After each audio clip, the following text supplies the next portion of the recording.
What's going on, everyone? Just a buzz here. If you're new to the channel, I make Charlotte Hornets content. So if that interests you, make sure you go ahead and hit the subscribe button down below. We're at 1,300 subscribers. We are on the road to 2,000. We can't do that without you.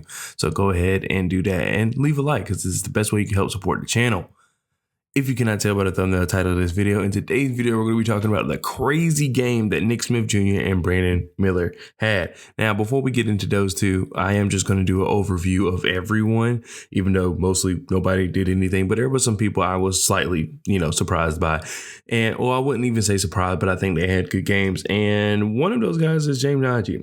James Nagy is for real. I keep continuously seeing how far along he is, and he is just much further along than I thought. I don't think he is quite NBA ready, but when you're 18, 19, can you really be NBA ready? But his body is. I think that he has the ability. I've seen him close out. I've seen him guard the perimeter. I've seen him switch. I've seen him defend the paint. I've seen him block shots. I've seen him do a lot of things, even lock up post moves. I think he is a very versatile big as far as on the defensive end. I don't even think he doesn't even really look to get his shots off on offense. So him being that defensive big, I don't think that's a problem. I think you can really see him as a Clint Capella role, and I think that's perfectly okay. I don't think I really have any concerns with him. I mean, he's just young, so it's really hard to say, oh, he needs to work on this. And there's a couple things he does need to work on. I still think he needs to work on his positioning a little bit, just because of the fact that there are some times where he easily has a guy blocked out, but it's kind of to the side. And so the guys, they would like to at least reach over him, tip it or whatever. And sometimes you get over the back on those. Sometimes you don't. It's a, wishy-washy case. So why not just completely seal off that person? I think that's something he needs to work on. But other than that, I mean, for where he is, I'm perfectly okay with what he's doing. I don't think he's doing anything wrong. You would like to see him develop somewhat of an offensive game, just because there could be times where he's just open and not really know what to do, and especially if someone slides over and tries to defend him. He doesn't really have any moves to kind of get around that. But I will say he is very proactive and does look to kind of pass out. He doesn't look to take it up every time. So it's kind of, it doesn't really matter. Not really.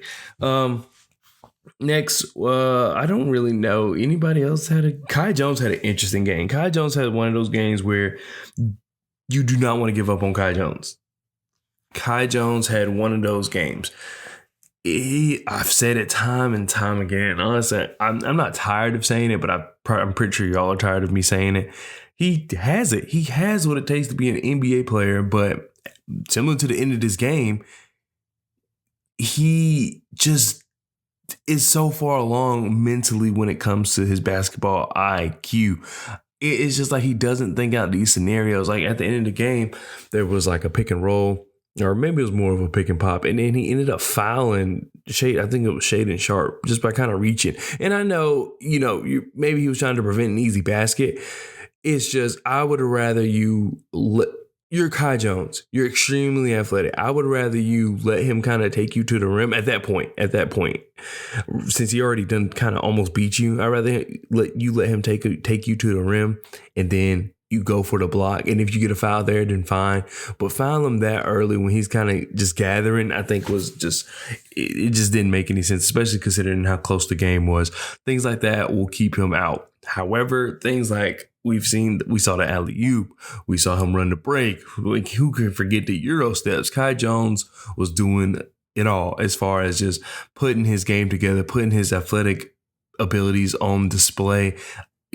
I like it. I like what he can do. It's just his brain has to catch up with his body as far as it's just basketball IQ, his awareness, those type of things. We've still seen in Summer League where he'll wait out guys jumping at the rim to try to get his shot instead of just passing it out. Because if 3 people are on you, that means 2 people are at least somewhat open, if not wide open. So that's something he has to think about.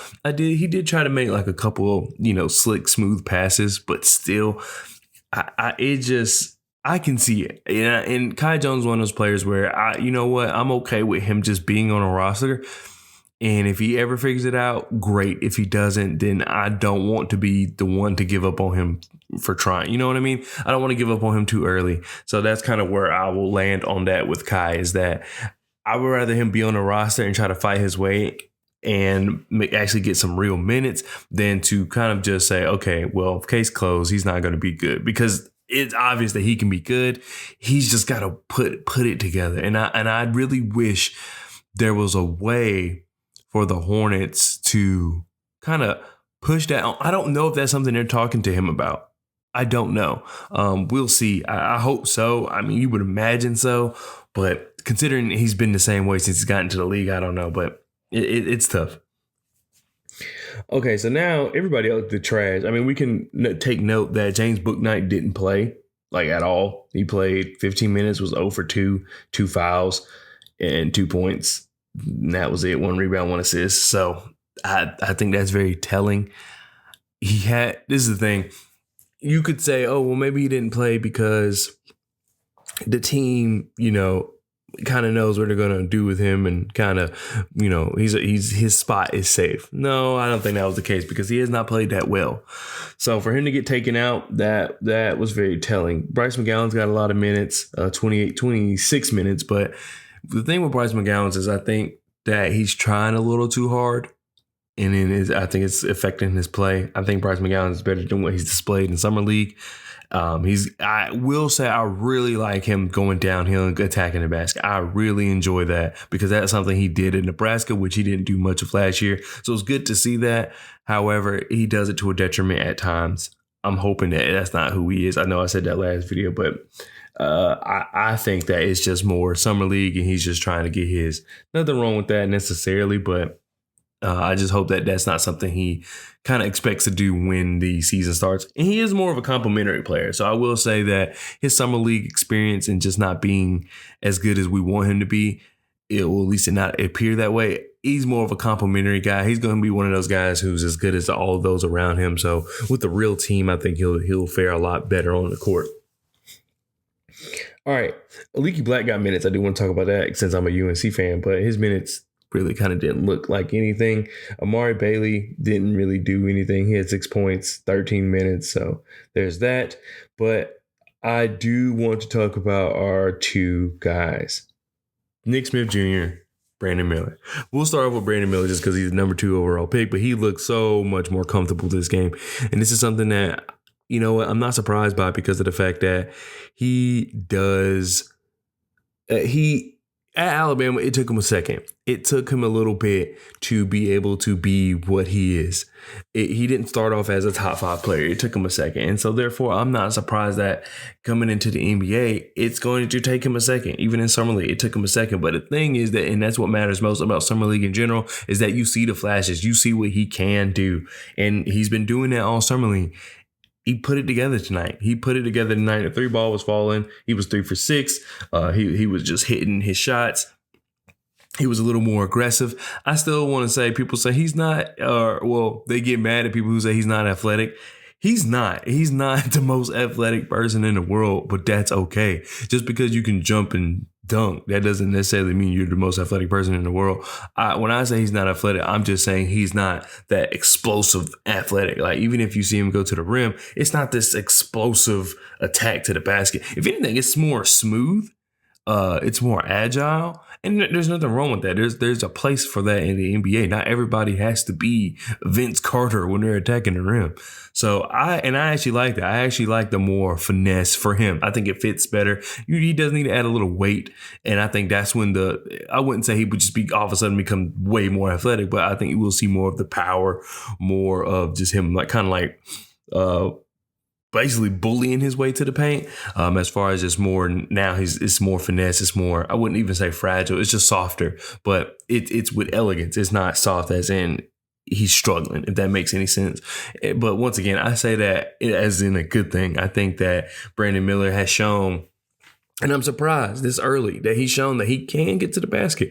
Does he need to work on, finishing it? Yeah, sure. But he did a great job of doing that today. So if that's any indication of just where he's progressed since, his time at Alabama, I will take it. It's Summer League. I'm not, like I said before, I'm not expecting him to somewhat struggled during, his time at Alabama at finishing at the rim, and then all of a sudden just have all that solved by Summer League. That could take years.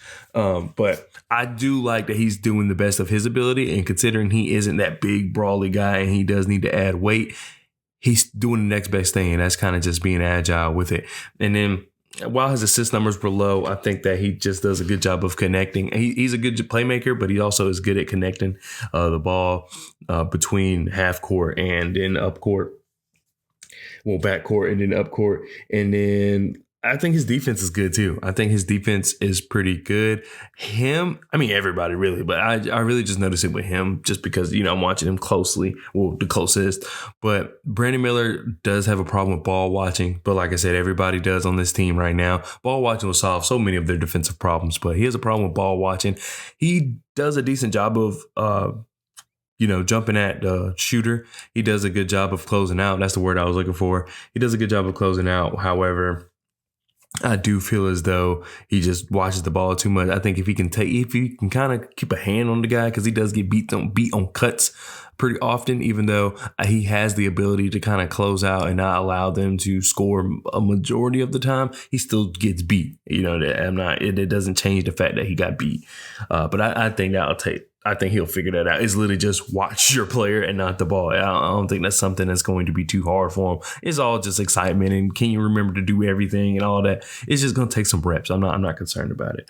Now we're talking about the star of the show. If Brandon Miller wasn't a star, this guy definitely was, and that is Nick Smith Jr. Now, yes, he did look a little ball hoggy, but he had 3 assists, which I'll take it. And he's a shooting guard. I made a joke that was like, he's our backup point guard. We'll figure it out. And as of right now, that will probably be the case. I know they put the qualifying offer on Teo Maledon, but Nick Smith Jr. might have to take some of those minutes, even though I've said time and time again, he is out of position. He is naturally a shooting guard. If he wants to be really successful in the NBA, he is going to have to learn how to play point guard. I think that will take some time, but he is naturally a shooting guard, and they should continue playing him as shooting guard. I think that's where he strives best. Even though he was kind of point guard in this game, he operated even though he operated as a point guard in this game, I think that he's still a natural shooting guard. And that's kind of what he played like, honestly. He's lined up at point guard, but he played like a shooting guard. A lot of that was ISO. He was doing some crazy moves at the end of the game. But overall, I think that Nick Smith Jr. is going to be a problem. He's extremely shifty. He's twitchy. He is going to make somebody fall this year, and I'm going to be excited for it. His shot was falling, which is something that I think with his injury that was lost in the season, that he is actually a pretty good shooter. But overall, he can get to his spots. He knows exactly where his spots are. He knows what shots he wants to put up in what spots. I like that. I think his offensive game is very advanced. I think he's thinking about in this case, scoring before he even starts to dribble. You know what I mean? I think he's already thinking about what spot he wants to go to in the defense. I think they did a good job of, attacking the zone once the Blazers started doing that. It was a good game. It was a good game. It was never really too close. Like, I know the Hornets took the lead sometimes, especially late. And I know that they brought the score 97-93. But once it got to those closing minutes, like foul, where we just keep hacking, it was kind of like slightly out of reach. And it could take a miracle, which a miracle almost happened if Shaedon Sharpe wasn't Odell Beckham Jr. for one of those inbound passes. But overall, I think this team looked really good. You let your 2 best players work. And this was obvious. This was by far our best game. And I don't think that is a coincidence. I think that you let your 2 best players work in Summer League, they're going to show out. And the team as a whole shot completely better, which I think that was part of it. We were just missing so many shots because we were chucking. People were actually working for their shots. There were some chuck shots, but I think people were actually working for their shots this game. We shot 49% from the field and 41% from 3. Now, granted, only all of our made threes came from Brandon Miller and Nick Smith Jr. So that should tell you. But when those guys are doing a majority of the work, like I said, the teams be successful.